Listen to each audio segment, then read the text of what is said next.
We'll have this exploration in 3 movements. The why we have in this conversation, how can we redesign our women's and human presence in the city, and if this can move, do I point to where? And some leverage points, which are small things you can do in the system to change larger systems. To the context. This conversation takes place at the intersection between 2 mega trends informing the world we live in. Rapid urbanization of human population and repositioning of women in society. At the edge of these 2 mega trends, there's a series of reports by international knowledge brokers, OECD, World Bank, URBAC EU. They have nothing to do with the agenda. They are not the agenda holders. The agenda holders are UN Habitat and UN Women. But this series of reports reaffirm that historically, cities have been planned and built by taking the man's experience as a reference. Therefore, cities tend to work better for men than they work for women, children, older people, all levels of ableness and gender identities.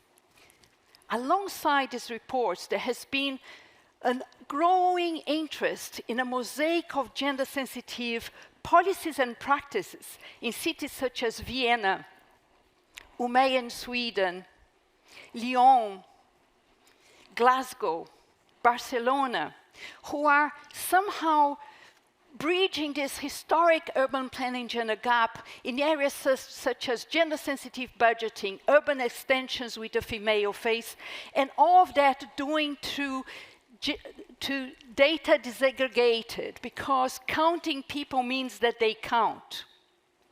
But before we enter and deepen this conversation, I would like to suggest that we make one decision and we hold 3 awarenesses.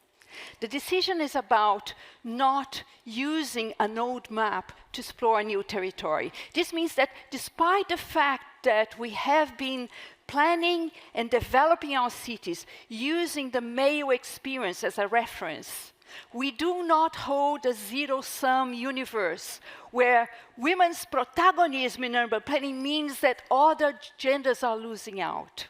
Here we are proposing that women, together with men, redistribute power, rebalance representation, and start changing, transforming urban and legal systems. So we are proposing the perspective of co-evolving mutualism where women and cities are implicated in the construction of one another towards cities that work for all. The first awareness is regarding future scenarios. Ahead of us, we have hundreds of scenarios projected by think tanks, futurists, climate scientists, urbanists. What is going to happen to our cities? 1 point centigrades on 0.5, 2 centigrades. We can synthesize all these visions of the future into 2. Transition is going to happen. Either we're going to design it or we're going to be victims of it. And we are in the business of designing transition. We are all in this business of designing transition. And design is seen here as a collective exercise of envisioning, conceiving, planning how we are going to redesign our human presence on the planet. The second awareness is related to direction of travel. We know that sustainability is not more enough. How can we sustainably bring back something that we have already lost? Here, we're bringing a regenerative mindset, way of work, bringing life, bringing more vitality, more viability, which is vitality over time, to the places where we live, so that cities of the present and the future can co-evolve with the ecological systems over time. The third awareness is regarding mindset. Cities cover 4% of the surface of the planet. From this 4%, 2%, 1.8 to 2 is covered with roads and parking lots. We emit 75% of the emissions, carbon emissions, and consume 80% of the global energy. So despite the fact that we only cover the 4%, we are here letting go of a mindset that is a mindset geared to problem solving. Instead, we are going to focus on the notion of potential. There's always more potential than can be realized. Potential that is grounded in the biocultural, spatial uniqueness of place. Potential looks forward. Problem solving looks backward. So here in our conversation, we are going to be looking at what is strong, not what is wrong. So, because we're not using an old map to explore a new territory, we're moving into the methodology, if I can move this now. Yes. And in order to explore how cities would look like if women designed a city, I decided to listen to women seen as experts of their neighborhoods and through walking interviews. So I never wanted women to come up with a list of things that somebody was responsible to do for cities to start working for them and for girls. Therefore, I created a regenerative framework of inquiry where you start asking, what is unique about your neighborhood? Because potential is grounded in the singularity of place. So what is unique? From the uniqueness of your place, you start saying, what is the potential that you see? From the potential, of course, you're not naive. Imagine that there's only potential in territories. There's always restraining forces. So you start to identify what are the restraining forces that may impede your potential to be unleashed. And you welcome the restraining forces and reconcile with the potential towards new lines of work. And after that, you start identifying a network of responsibilities and then coming back into home and say, what is the role of women in implementing, in advancing this idea, this potential? So from there, of course, I had lots of data because I work with 274 women from both affluent and hard-to-reach neighborhoods from 3 cities in UK, Edinburgh, Glasgow, and Perth. So I have lots of data. I had visual, I had spatial, I had audio data, and put all together because cities are organized complexities. I adopted a systems thinking perspective developed by the environmental scientist Donella Meadows. And Donella Meadows say there are places in a complex system where a small shift in one thing can produce big changes in everything. So I came up with 33 leverage points that we can do in a city so that can work better for women and girls and therefore benefiting all. We're going to look at 4 of those leverage points.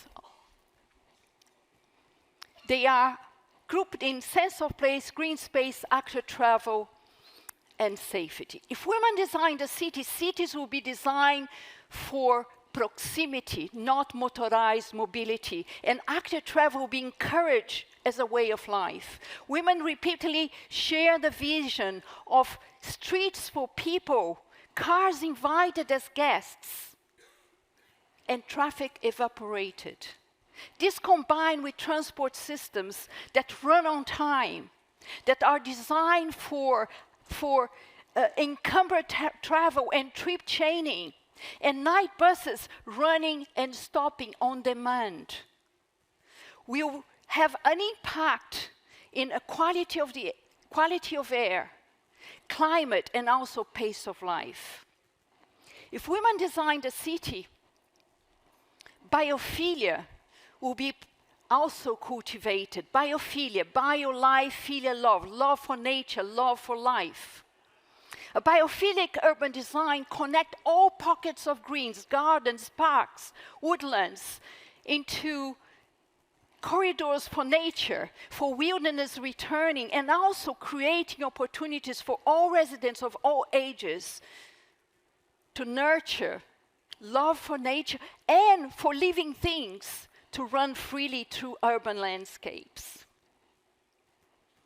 Women believe that if you cultivate biophilia in childhood, this will reduce disruptive behaviors in adolescence and the desire to control nature in adulthood.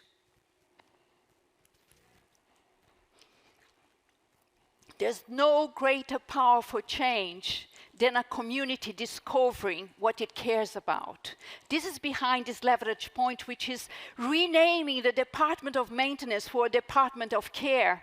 With care divided the responsibility by public, private, third sector residents, doing much more with less, with local labor, local resources, cutting long supply chains, and most of all, sharing the responsibility of caring for your district, for your neighborhood. If women design the city, safety will be prioritized. Women repeatedly said that they will prefer natural surveillance, the eyes on the street, the eyes of a passerby, the eyes of the community. This combined with design-led interventions such as architecture, upkeep of vegetation, signs in the street, welcome, you just arrived in the right place.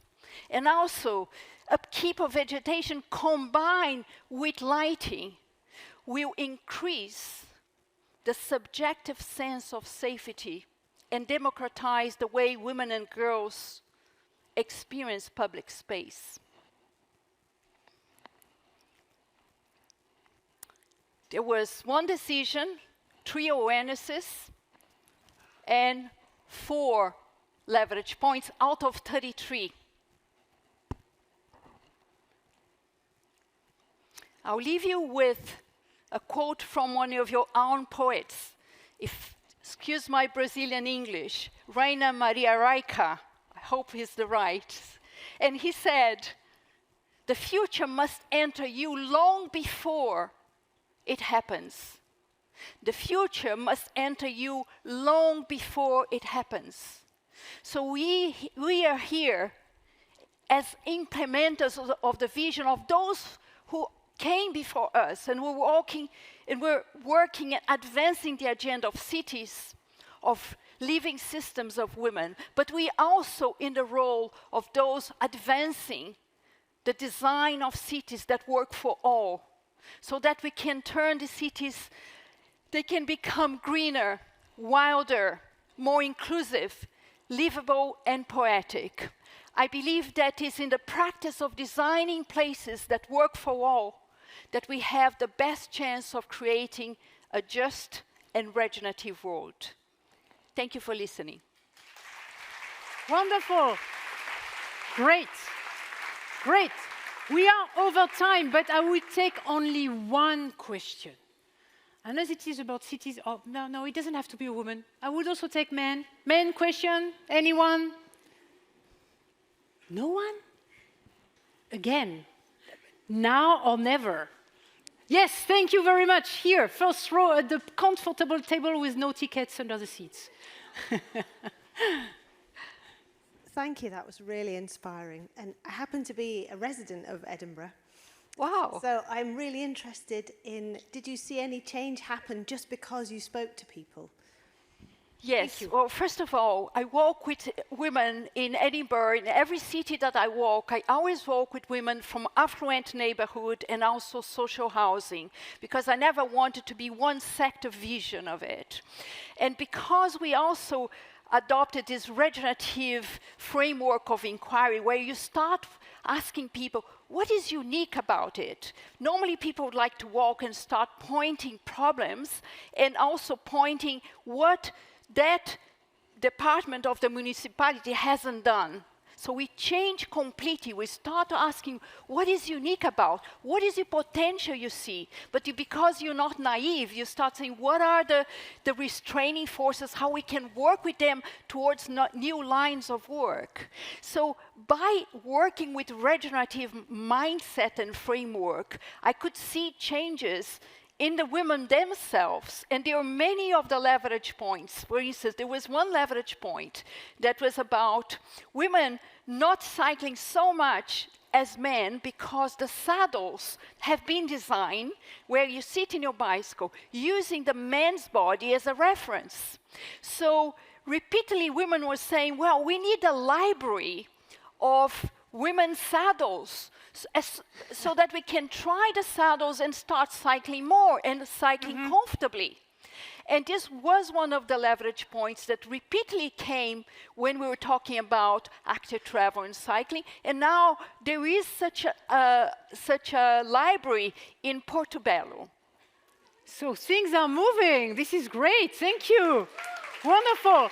I'm so sorry we are above time. I could go on forever. Thank you so much, May.